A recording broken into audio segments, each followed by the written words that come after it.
এক পথে সিকিম, অন্য প্রান্তে পশ্চিমবঙ্গ। একটি ছোট সেতু দ্বারা নদীপথে যুক্ত এই দুই রাজ্য।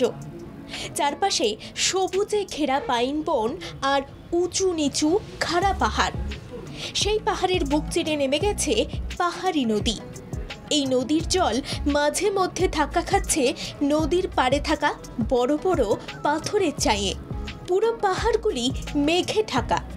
আচমকা দেখলে মনে হবে যেন ওই উঁচু পাহাড়ের কোনো এক জায়গায় হয়তো দাবানল লেগেছে। এই অপূর্ব পাহাড়ের দৃশ্য আর তার সঙ্গে নদীর জলের বয়ে যাওয়া গর্জনের কাছে ফিকে পড়ে যাবে হিমাচলের প্রাকৃতিক সৌন্দর্য। অল্প স্বল্প বুঝতেই পারছেন, উত্তরবঙ্গের কোনো এক অজানা নিরিবিলি ডেস্টিনেশনের কথা বলছি।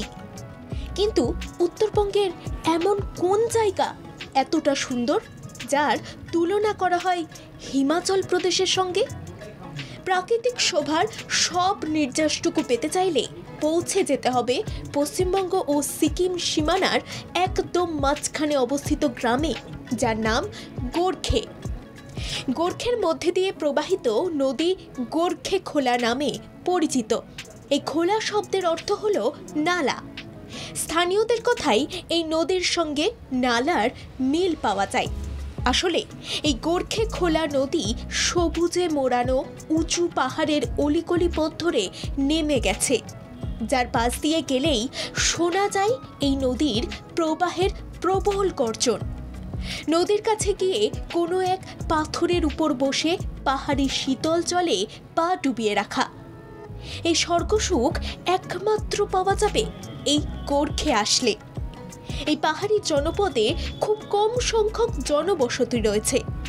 স্থানীয়রা মূলত চাষাবাদ করেই জীবনযাপন করে থাকেন।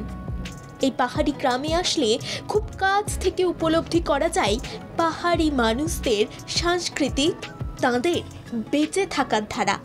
এই পাহাড়ি গ্রামে ঘুরতে আসলে যে খাবার টেস্ট না করলে পরে আফসোস করতে হবে তা হলো সেল রুটি।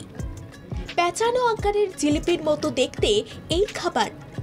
এই পাহাড়ি উপত্যকায় দেখতে পাওয়া যায় নীল রঙের একটি পাখি, যা নাশপাতির গাছের মধ্যে বেশি দেখা যায়।